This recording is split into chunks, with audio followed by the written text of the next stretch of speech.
예수님을 감동시킨 아름다운 헌신이란 주제로 말씀을 전하겠습니다. 예수님을 감동시킨 아름다운 헌신. 마태복음 26장부터는 예수님의 순환과 죽음을 다루는 그런 이야기로 구성이 되어 있습니다. 예수님의 십자가의 죽음이 가까이 다가오고 있을 때 예수님 주변에 있는 사람들의 반응이 다양하게 나타납니다. 그래서 오늘은 이 본문을 통하여 예수님의 대속적 죽음을 준비하며 아름답게 헌신했던 두 사람에 대해서 말씀을 전하도록 하겠습니다. 근데 오늘 본문을 보면은 놀랍게도 이 예수님의 대속적 죽음을 준비했던 사람은 12 제자들이 아니고 시몬과 마리아라고 하는 이 두 사람이었습니다. 그래서 오늘 아침에는 이 두 사람의 헌신에 대해서 잠깐 묵상을 한번 해보겠습니다. 자, 먼저 시몬이라고 하는 사람 한번 생각해 보겠어요. 오늘 본문에는 한 절에 짧게 나옵니다. 6절 한번 읽어보겠습니다. 6절 시작. 예수님이 지금 어디 계세요? 베다니에 계시죠? 베다니는 동네 이름이죠. 베다니. 그다음 누구의 집에 계세요? 시몬의 집에 계십니다. 그런데 시몬 앞에다가 별명을 하나 붙여놨어요. 뭐라고 붙여놨어요? 나병 환자 시몬, 이렇게 붙여놨습니다. 나병 환자 시몬의 집에 계실 때에 있었던 일이다. 그렇게 나오고 있죠.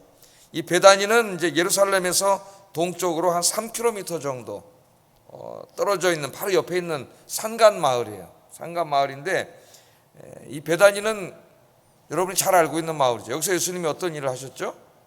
요한복음에 보면 죽은 나사로를 살리셨던 곳이 바로 이 베다니 마을입니다. 자, 그러니까 이 시몬은 그 죽은 나사로와 같은 동네에 사는 사람이다. 그렇게 여러분 생각하시면 되겠습니다.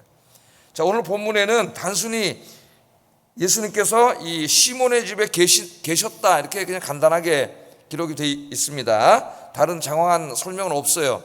그런데 이제 병행구절인 마가복음 14장 3절에 보면은 예수님께서 시몬의 집에서 식사를 하셨다는 걸 알 수가 있고요.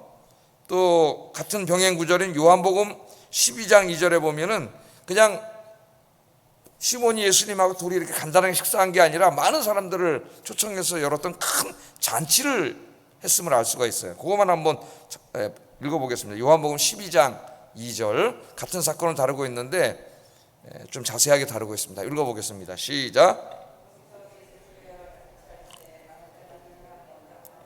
예수와 함께 앉으자 중에 있더라. 그러니까 지금 나사로와 같은 동네 사는 사람이니까 이 시몬이 이제 예수님을 위해서 잔치를 열고 동네 사람들을 초청했는데 거기에 죽었다 살아난 나사로도 왔고 그의 누이인 마르다와 마리아도 와서 이를 도와주고 예수님 말씀을 듣고 이런 얘기예요. 여기 이렇게 나와 있죠. 자, 그러니까 시몬이 예수님을 위해서 큰 잔치를 열었다는 걸 우리가 이제 알 수가 있습니다. 이 마태는 시몬을 소개할 때 문둥이 시몬 그렇게 얘기합니다. 문둥. 요새 이제 문둥병이란 말은 잘 쓰지 않는데 뭐 나병이라고 우리가 한참 그랬다가 요새는 이제 한센이라고 하는 사람이 병을 발견했다 그래서 한센씨 병이라고 그렇게 한센병이라고 얘기를 합니다. 문둥병이나 이렇게 나병 이런 건 별로 좋아하지 않는다 그래요, 그분들이. 이런 말을. 하여튼 이 문둥병에 걸렸던 시몬 이렇게 소개를 하고 있어요. 그러니까 이 사람이 문둥병자다 그런 말은 아니죠. 왜냐하면 문둥병 환자는 어떻게 해요? 이 사회에 같이 살 수가 없는 거예요.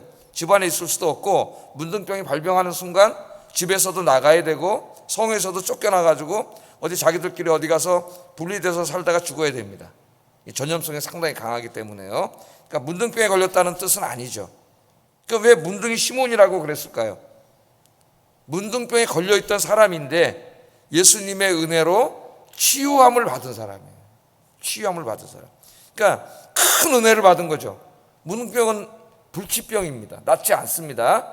요새는 이제 그 중지가 돼가지고 그분들이 이제 몸은 많이 상했지만 한동안 함께 모여서 살던 곳이 지금 소록도에서 살았죠. 제 친구 목사님 한 분이 이제 독일에 유학을 갔다 와가지고 소록도에 가서 오랫동안 사역을 한 분이 계셨었는데 우리가 지금 후원하고 있는 김은환 목사님이라고 지금 저기 속리산인가 그 산속에서 지금 사역을 하고 있어요.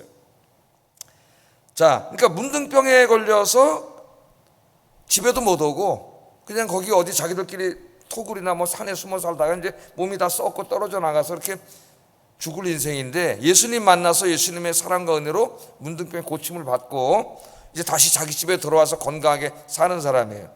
근데 예수님께서 이제 마지막으로 십자가 사건을 앞두고 예루살렘 사역을 하실 때에 예루살렘 성에 들어가 사역을 하시고 마치고 이제 내려가서 이 문둥이 시몬의 집에서 쉬고 계신 거예요.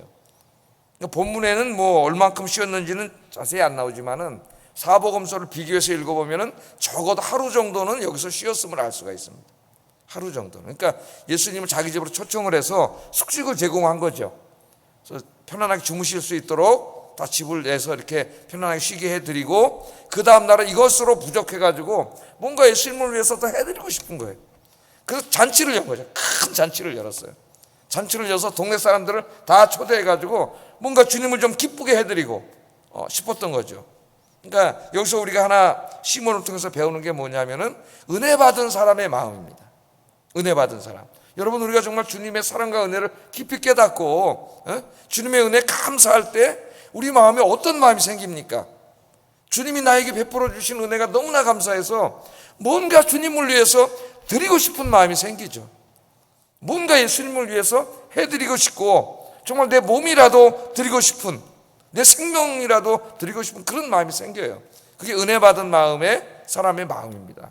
오늘 우리는 문둥이 시몬의 이 행위 속에서 은혜 받은 사람이 마음이 어떠한가, 그것을 우리가 알 수 있습니다. 여러분들 은혜 충만하셔서 오늘 이 문둥이 시몬처럼 정말 주님을 위해 무엇인가를 내가 드리고 싶고 주님의 몸된 교회를 위해 무엇인가를 하고 싶은 그 마음이 충만하기를 주의 이름으로 축복합니다.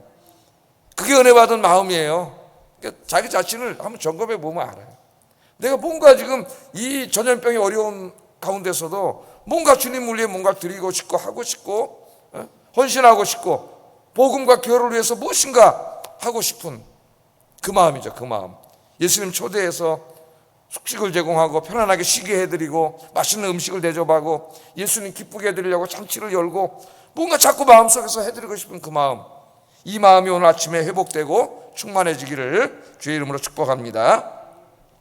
자, 다음으로는 이제 이 지금 시몬이 식사 잔치를 열어가지고 많은 사람들을 초청을 했는데 여기에서 이제 일어난 사건을 다루고 있어요.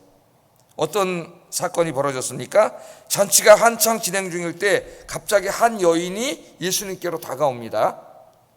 잔치를 막 하고 있는데 예수님 앉아 계신 곳으로 한 여인이 다가오고 있어요.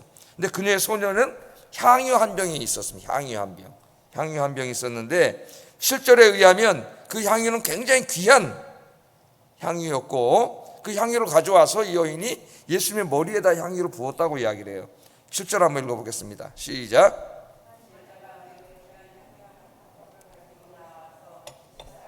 예수의 머리에 부으니. 그 장면을 한번 생각을 해보세요. 많은 사람들이 식사를 하고 있는데 이 여인이 갑자기 향유를 들고 나오더니 예수님께로 다가가니까 사람들이 다 쳐다봤겠죠. 깜짝 놀라서 다 쳐다보고 있는데 그 향유를 예수님 머리에다가 이렇게 부은 거죠. 그런데 굉장히 값비싼 귀한 향이라 그랬습니다. 자, 이 여인이 누굴까요? 우리 찬송가에 보면은 값비싼 향유를 주께 드린 막달라 마리아 본받아, 이 찬송이 이렇게 나와가지고 막달라 마리아라고 생각하는 사람이 막달라 마리아가 아닙니다. 막달라 마리아가 아니에요. 이 여인이 누구냐면은 요한복음 12장 3절에 보면은 죽었다가 살아난 나사로의 누이 마리아예요. 막달라 마리아가 아니에요. 나사로의 누이입니다. 한번 볼까요? 요한복음 12장 3절 시작. 예수의 발에 붓고 자기 머리털로 그의 발을 닦으니 향유 냄새가 집에 가득하더라. 아멘. 여러분이 집에 가서 이제 요한복음 12장 이 부분을 쭉 읽어보면은 이게 바로 그 나사로의 누이 마리아라는 걸 알 수가 있어요. 그러니까 찬송가는 잊어버리세요. 막달라 마리아 본받아는. 자, 성경은 마리아가 예수님께 부어드린 이 향유가 매우 귀한 향유라고 이렇게 기록을 하고 있는데 마가복음 14장 또 요한복음 12장 병행 구절에 의하면 이 향유의 가격이 한 300데나리온 정도 된다 그래요. 300데나리온. 요한복음 12장 5절 한번 읽어보겠습니다. 시작. 300데나리온에 팔아 가난한 자들에게 주지 아니하였느냐. 이 제자들의 믿음이 하나도 없어가지고 이 행위가 무슨 의미인지도 알지 못하고 이 여인을 꾸짖으면서 한 말이에요. 그러니까 그 향유가 우리가 얼마임을 알 수 있어요. 300데나리온임을 알 수 있습니다. 이제 우리는 300데나리온이라 그러면 화폐 가치가 들어오지 않기 때문에 어느 정도 비싼지 알지 못해서 자꾸 이제 요새 우리가 쓰는 돈으로 환산을 해봐야 되겠죠. 근데 뭐 정확하게 환산할 수 없습니다. 그런데 한 데나리온은 이 당시 로마의 군인이나 노동자의 하루 일당이에요. 그럼 지금 노동자의 하루 일당을 얼마인지 모르겠습니다. 제가 뭐 다 다르겠죠. 어떤 일을 하냐에 따라서 한 10만 원 정도 된다고 본다면 한 3천만 원 정도 되는 거죠. 3천만 원 정도 되는 향유라 굉장히 비싼 겁니다. 이 향유인데 고가의 향유인데 이걸 갖다 예수님께 머리에다 확 부어버린 거예요. 3천만 원이 그냥 한순간에 없어진 거죠. 확 부어버린 거예요. 자, 이 광경을 보고 있던 제자들이 깜짝 놀랐어요. 다른 사람들이 깜짝 놀란 건 고사하고 3천만 원이 순식간에 없어진 거잖아요. 예? 이 제자들도 깜짝 놀라가지고 이 제자들이 여인에게 막 화를 내고 꾸중을 합니다. 8절 9절 한번 읽어보겠습니다. 시작. 이것을 비싼 가격에 팔아 가난한 자들에게 줄 수 있었겠도다 하거늘 제자들이 분개했다 그랬어요. 분개. 화가 났습니다. 3천만 원을 쏟아버리니까 도대체 무슨 의도로 이것을 허비하느냐. 예수님은 상당히 민망하셨을 것 같아요. 예수님 머리에 보는데 제자들이란 친구들이 일어나가지고 허비했다 그러잖아요. 예? 허비했느냐 그러면서 이걸 비싼 가격에 팔아가지고 가난한 자들에게 줄 수 있었겠도다. 그렇게 얘기를 하고 있습니다. 또 병행구절인 마가복음 14장 5절을 찾아보면은 화만 낸 게 아니라 여인을 꾸짖었다 그랬어요. 책망을 했다 그랬어요. 마가복음 14장 5절도 한번 읽어보겠습니다. 시작. 그 여자를 책망하는지라 책망까지 했어요. 이걸 팔아서 가난한 사람들에게 3천만 원이잖아요. 3천만 원을 도왔으면 얼마나 많은 사람 도왔을 텐데 이걸 무슨 예수님이 한번 기쁘게 해드리겠다고 머리에다 확 쏟아가지고 3천만 원 날려버리냐 막 화를 내면서 막 꾸짖었다 그랬어요. 자, 여러분 어떻게 생각하십니까? 여러분 누가 옳다고 생각하세요? 이 돈을 팔아서 가난한 사람들에게 주지 그걸 예수님 하루 잠깐 기쁘게 해드리겠다고 머리에 쏟아부어 막 화를 냈단 말이에요. 제자들이 옳습니까? 마리아가 옳습니까? 여러분은 어떤 사람입니까? 여러분은 평소에 이런 비슷한 일이 교회 안에서 벌어지면 여러분 어떤 생각을 가지고 계세요? 이 마리아의 참 어떻게 보면 굉장히 특이한 행동입니다. 특이한 행동을 이해하기 위해서는 본문이 기록된 문맥을 좀 잘 앞뒤로 이해할 필요가 있어요. 성경을 읽을 때 우리가 읽은 본문과 그 바로 앞에 있는 이야기 또 바로 뒤에 나오는 이야기 같이 읽고 또 더 넓게 이해하려면 마태복음 전체 속에서 이걸 읽고 또 더 크게 이해하려면 신약 성경 전체 속에서 신구약 성경 전체 속에서 이렇게 이제 성경을 읽어가는 습관을 키워야 되는데 제일 중요한 게 문맥이에요. 문맥. 근접해 있는 문맥입니다. 우리가 해설하지 않고 지나갔지만 1절부터 6절 오늘 읽은 성경 1절부터 6절까지 말씀이면 무슨 말씀이 있어요? 예수님께서 자신의 십자가의 죽으심을 제자들에게 가르치고 그 다음에 어떻게 해요? 대제사장들이 예수님을 죽이기로 모의하는 장면이 1절에서 6절에 나옵니다. 본문에. 그리고 읽지는 않았지만은 여러분 그 14절 16절 성경책 14절 16절 보시면 가룟 유다가 예수님을 팔아 넘기려고 결심하는 장면이 나와요. 그러니까 지금 그러면 이 말씀을 잘 보세요. 이 마리아가 예수님의 머리에 기름, 이 향유 3천만 원짜리 향유를 부은 사건이 어디 사이에 있어요?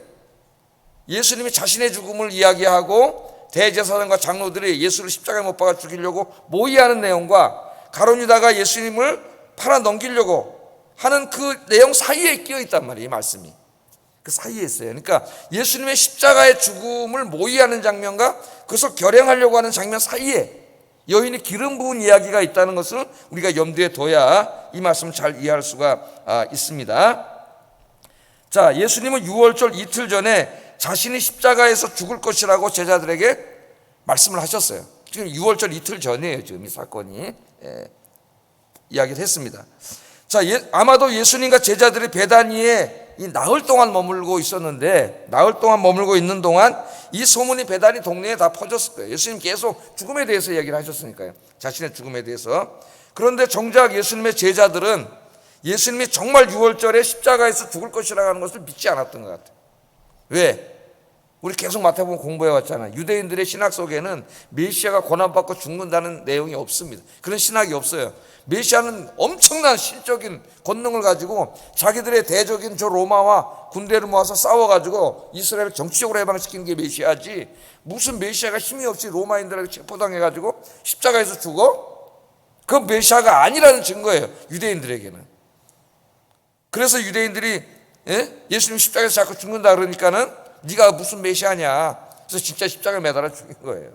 유대인들 믿지 않았습니다.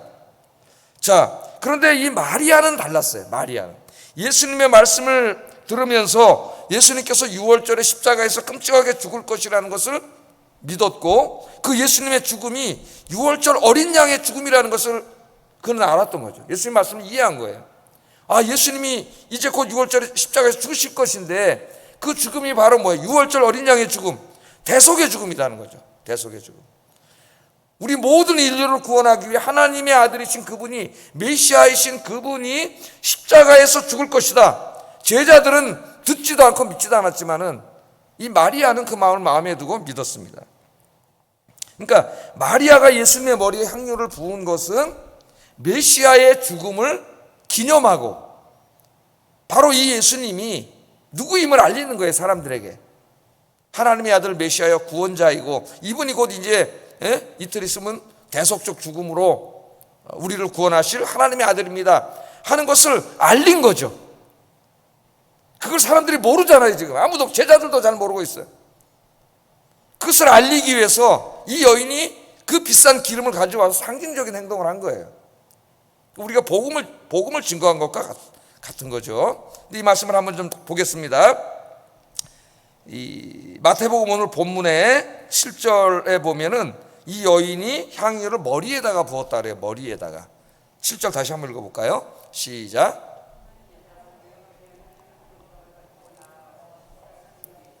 머리에 부었죠. 그런데 요한복음 본문에 보면은 발에다 부었다 그래요. 요한복음 12장 3절 한번 읽어보겠습니다. 시작.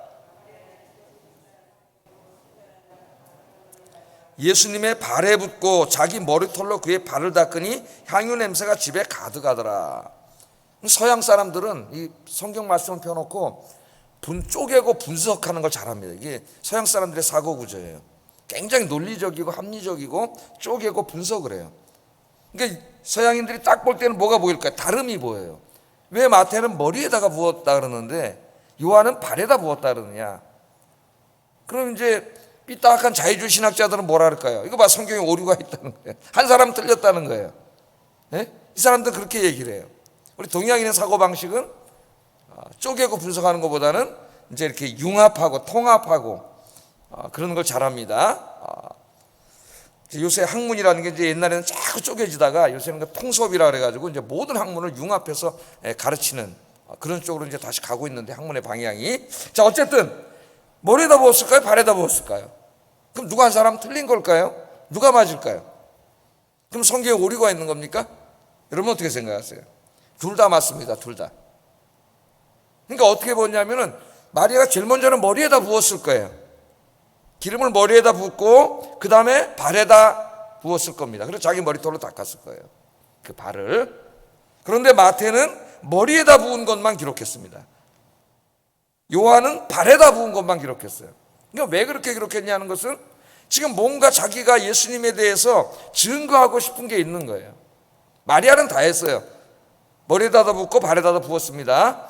그런데 마태와 요한이라고 하는 사람이 복음을 증거하려고 복음서를 기록할 때 각각의 강조점이 다른 거죠. 자, 여러분, 머리에다 기름을 붓는 사람은 누구예요? 메시아예요. 메시아. 왕과 메시아, 선지자, 제사장, 이런 사람들이 머리에다 기름을 부었는데 메시아입니다. 메시아. 그러니까 마태복음을 쭉 우리가 읽어보면은 이 마태가 강조하는 게 뭐냐면은 예수님이 메시아, 다윗과 같은 메시아, 다윗과 같은 왕, 그런 것을 강조를 합니다. 메시아, 왕으로서의 예수님. 그래서 마태복음 시작할 때도 아브라함과 다윗의 자손 예수 그리스도의 세계라. 우리는 아브라함이 먼저 나오지만 헬라 성경 보면 다윗이 먼저 나와요. 다윗과 아브라함 원래는 그렇게 해야 돼요. 그러니까 이 예수님이 진짜 이 세상을 창조하신 창조주요 만왕의 왕이요, 메시아는 원래 왕이에요. 유대인들에게는 그 왕으로서의 메시아임을 강조하는 거예요. 그러니까 이해가 되셨죠? 마리아는 그냥 머리에다도 붓고 발에다도 부은 거예요. 그걸 기록할 때 마태는 머리에 부은 것만 강조한 거고 요한은 발에다 부은 것만 강조한 겁니다. 마리아하고는 상관이 없어요. 그러니까 마태는 지금 메시아, 이분이 바로 하나님의 아들 메시아라는 것을 강조하려고 머리에 기름 부은 것을 강조하고 있고, 그다음에 마리아는 왜 그럼 발에 부은 것을 강조했느냐? 유대 사회에서는요, 살아있는 사람에게 발에는 향유를 붓지 않아요. 누구에게 향유를 붓냐면 죽은 사람 장례식 할 때에 그 발에다 향유를 붓습니다. 그러니까 이 발에다 향유를 부었다고 하는 것은 예수님이 지금 곧 죽을 것이라고 하는 거, 예수님의 죽음을 어떻게 하는 거예요? 예견하는 행동이에요. 예수님의 죽음을 보여주는 거예요. 그럼 이걸 합치면 어떻게 돼요? 마리아가 머리에다 붓고 발에다 부었는데, 이 바로 예수님이 하나님의 아들 메시아인데 곧 우리 온 인류를 구원하기 위해 우리 죄를 짊어지고 우리 대신 십자가에서 죽으실 것이다. 이분이 바로 우리의 죄를 사하시기 위해서 십자가에서 죽으실 하나님의 아들 메시아다. 할렐루야. 이것을 강조하고 있는 거죠. 이것을 강조하고 있는 거예요. 이것을 보여주는 거예요. 사람이 모르니까 복음을 전한 거예요. 쉽게 얘기하면 모든 사람들이 이목을 집중시키잖아요. 갑자기 3천만 원짜리 향유를 갖다 머리에다 부음으로써 예수님의 대속적 죽음을 준비하는 겁니다. 아무도 예수님의 마음을 알지 못하는데, 제자들까지도 모르는데 이 여인은 그것을 알고 예수님의 죽음을 준비하는 거죠. 이 정말 한심한 사람들은 이 예수님의 제자들이에요. 제자들. 이 요한복음에 보면은요, 마리아를 꾸짖은 사람이 가룟 유다로 기록되어 있습니다. 가룟 유다. 그래서 그는 진짜 이웃을 사랑하는 사람이 아니라 도둑놈이라 그랬어요. 도둑놈. 가룟 유다로 되어 있지만, 그러나 본문의 정황으로 보면은 가룟 유다 한 사람만 꾸짖은 게 아니에요. 가룟 유다가 아마 처음 시작을 했을 겁니다. 항상 나쁜 일은 누군가 선동 앞장 시작하는 사람 있죠. 불평 불만 누군가 먼저 말을 해요. 그럼 그게 금방 전염이 돼. 제가 이제 다른 데 사회 갈 때도 이렇게 보면은 교육자들이 많이 이제 있고 교육자실에 이렇게 있다 보면 좀 부끄러운 얘기지만 누군가 좀 부정적인 사람이 있어요. 이 사람은 입을 열면 항상 부정적인 말 합니다. 교회에 대해서 부정적인 말, 담임 목사님에 대해서 부정적인 말. 입을 벌리면 습관이 돼 있어요. 그래서 이 분위기를 다 망치는 사람이 있어요. 생각하기로 저 사람이 저렇게 불평이 많으면 교회에 왜 있을까? 다른 게 감되잖아요. 거기 앉아서 왜 분위기를 다 흐리고 은혜를 깰까? 입만 열면 이게 나와. 그럼 또 몇 명이 이제 동조하는 사람이 나오게 되고, 성도들이라면 굉장히 부끄러운 일이죠. 이것이 우리 그리스도인들 그런 일을 하면 안 되겠죠. 뒷담 하나 이런 일들. 그러니까 가룟 유다가 맨 처음 시작을 했고 이 제자들이 동조를 한 거예요. 그래서 같이 한 거예요. 같이 엄청난 돈을 낭비했다고 화를 내고 가난한 사람들에게 나누어 줬으면 얼마나 좋겠느냐 아마 그럽니다. 사실 가난한 사람에 관심도 없는 사람들이에요. 원래 정말 가난한 사람들 사랑하는 사람은 주님을 위해서도 하고 아무 말 안 하고 또 돈을 가난한 사람들을 도와줍니다. 근데 제가 오랫동안 교회 생활하면서 보면 이런 식으로 비판하는 사람은 가난한 사람에 아무 관심도 없어요. 자기 돈 요만큼도 도와주지 않아요. 괜히 교회에서만 나오면 교회를 향해서 얘기할 때만 얘기하지 그 사람 치고 제대로 신앙생활하는 사람들 보지는 못했어요. 한 번도. 자, 한번 본문으로 들어와서 그래 제자들이 옳다고 한번 생각해 봅시다. 진짜 가난한 사람 생각했다고 한번 생각을 해봐요. 제자들의 주장이 그럼 전혀 틀린 건 아니죠. 보통 상황이라면 제자들의 주장이 맞았을 수도 있습니다. 한 사람을 즐겁게 하기 위해서 한순간에 3천만 원을 써버리는 것은 분명히 낭비라고 볼 수도 있어요. 그 돈을 가난한 자들에게 나누어 주는 것이 훨씬 유익하다고 볼 수도 있습니다. 많은 사람들이 아마 그렇게 생각할 거예요. 더군다나 자기의 소유로 가난한 사람을 섬겨야 한다는 것은 예수님의 가르침의 핵심이에요. 어제 배웠잖아요. 어제 예수님 바로 직전에 가르쳤잖아요. 양과 염소의 비유를 통해서. 그러나 적어도 이 순간만큼은 제자들이 아무리 정말 그들이 진짜로 제자들을 사랑했다, 가난한 사람을 사랑했다 할지라도 이 순간만큼은 제자들이 옳지 않았다는 거예요. 제자들은 마리아의 행동에 담겨있는 이 굉장히 신학적이고 상징적인 가치를 알지 못했습니다.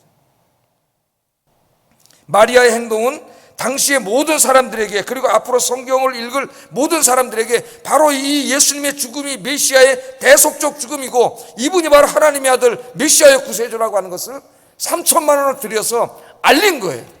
아무도 모르기 때문에. 오늘 우리가 성경 말씀을 읽으면서 많은 신학자들이 성경을 연구하면서 아, 예수님이 바로 하나님의 아들 메시아구나, 할렐루야, 이 복음의 진리를 알게 되잖아요. 이 복음의 진리를 세상에 전하는데 3천만 원을 썼습니다. 아까울까요? 하나님은 한 사람의 생명이 천하보다 귀하게 여기셨고, 귀신 들린 한 사람을 치유하기 위해서 돼지 2,000마리를 희생시키는 분이에요. 한 사람의 영혼이 그렇게 중요한 거예요. 우리는 돈의 가치를 너무나 소중하게 여기고 돈만 최고라고 생각을 해요. 그래서 전도지를 많이 만들고 전도를 해요. 그 어떤 사람 뒤에서 많이 봤어요. 비난을 합니다. 아니, 그 전도지 만들어서 그 다 예수 몇 명이나 교회 온다고 그 많은 돈을 들여서 전도를 하고 전도지를 만들고 뭐 상품물을 주고 얼마나 뭐 실효성이 있느냐, 맨 뒤에서 이런 얘기를 하는 거죠. 한 사람의 영혼을 구원하기 위해서 우리가 더 많이 힘쓰고 노력해야 하고 더 많은 재정을 써야 된다고 하는 것을 알지 못하는 자들이에요. 믿음이 있는 것 같지만 믿음이 하나도 없는 사람들이 제자들과 같은 자들이에요. 그래서 이 마리아의 헌신은 지금까지 수많은 사람들의 영혼을 구원하는 시청각 복음이 되고 있습니다. 여기에 돈을 쓰는 것보다 더 가치 있는 일이 있을까요? 생명을 구원하는 일에 3천만 원을 쓰는 것보다 어디다 더 써야 그럼 돈이 가치 있는 겁니까? 예? 여기저기 교회 이렇게 헌신하고 뭐 스크린, 뭐 카메라, 컴퓨터, 뭐 교회 피아노도 다 성도님 그래서 사놓은 거예요. 이것도 한 분이 해가지고 할부로, 제가 할부로 이걸 계속 물어가지고 교회 그랜드 피아노, 조금 다 깨진 피아노밖에 없으니 그랜드 피아노를 다 사놓은 겁니다. 예?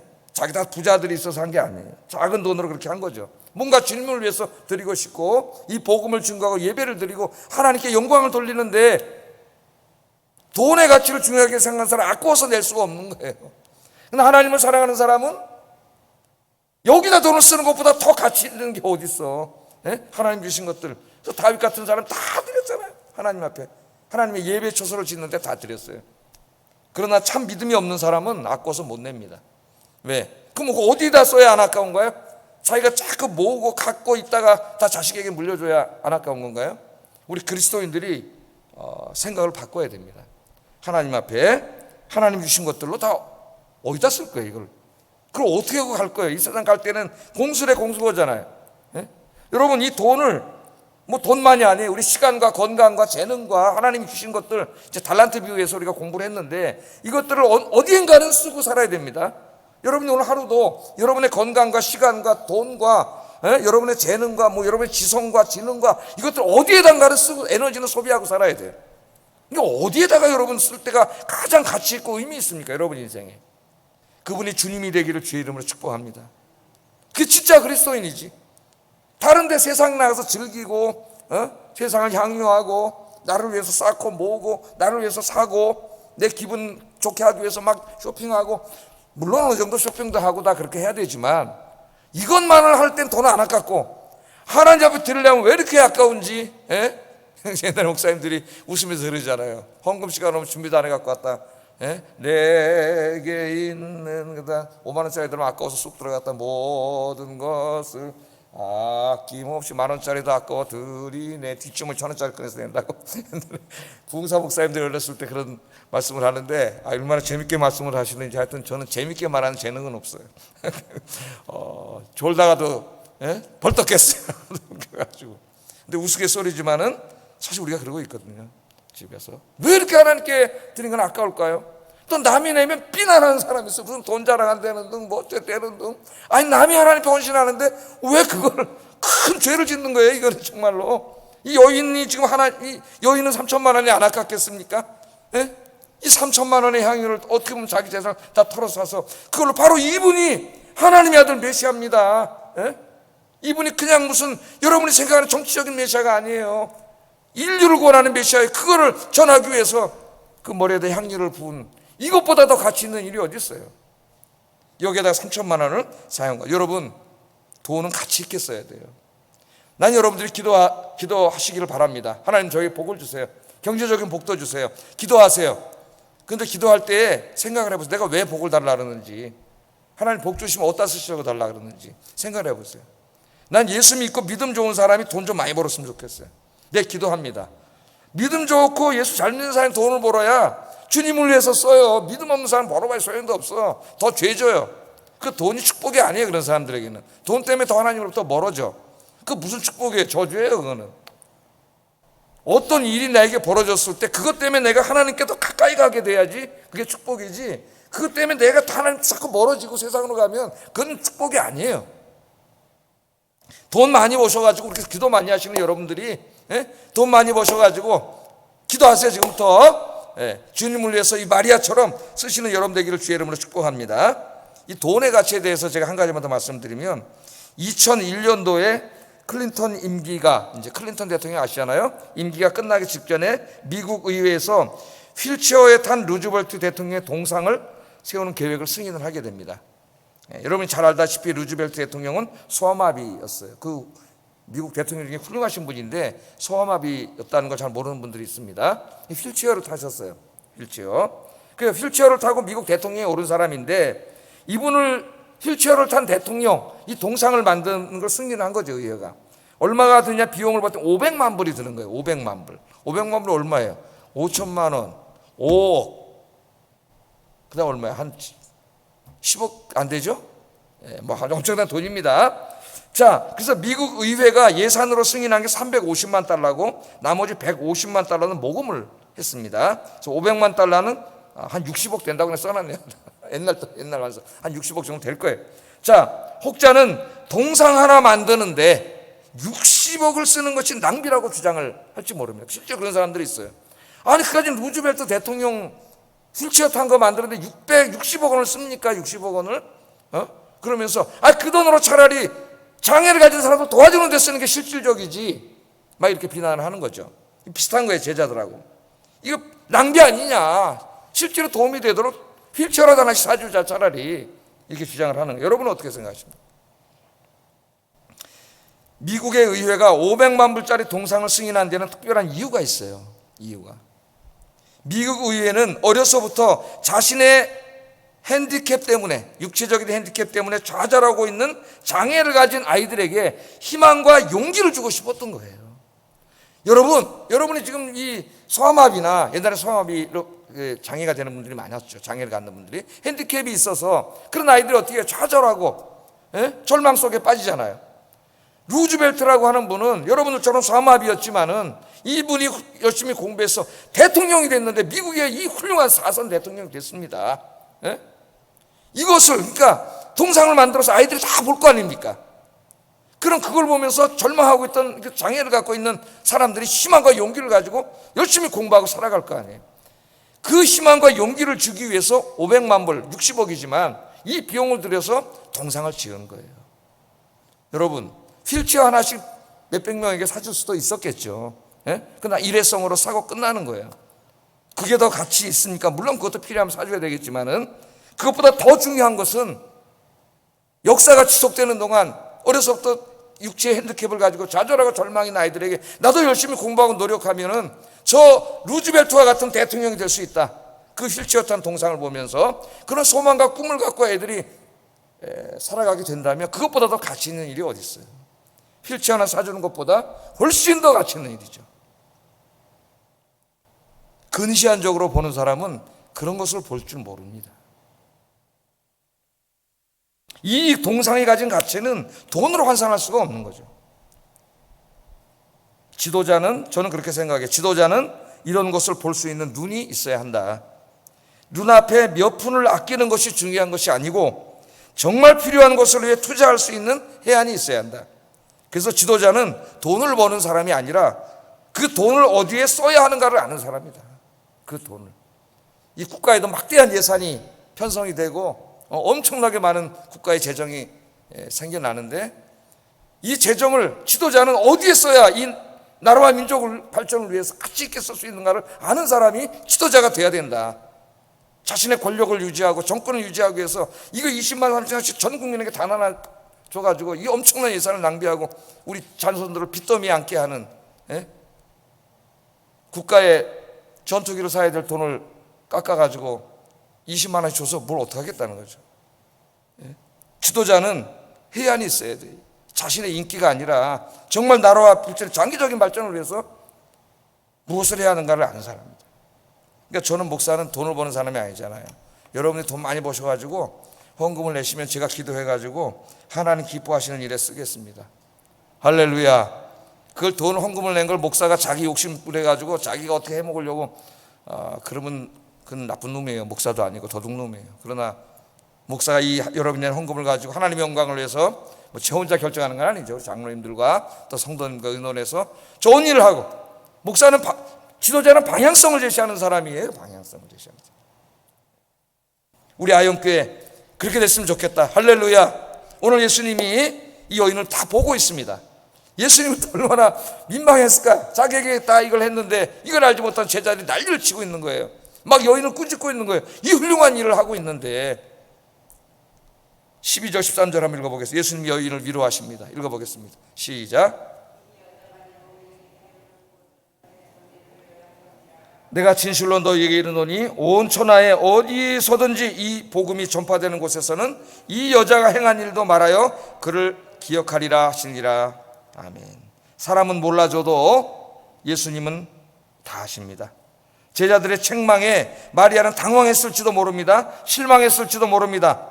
그러나 예수님께서는 마리아의 마음과 헌신을 아시고 칭찬해 주셨어요. 주님을 위해, 복음을 위해 헌신할 때 명심하세요. 사람들은 이런 반응을 보일 수 있습니다. 사람들은 몰라준다 할지라도 하나님은 기억하십니다. 우리 주님은 기억하셔요. 주님만 바라보고 오늘 이 두 사람처럼 주님 앞에 더욱더 헌신하는 여러분 되기를 주의 이름으로 축복합니다. 기도하겠습니다.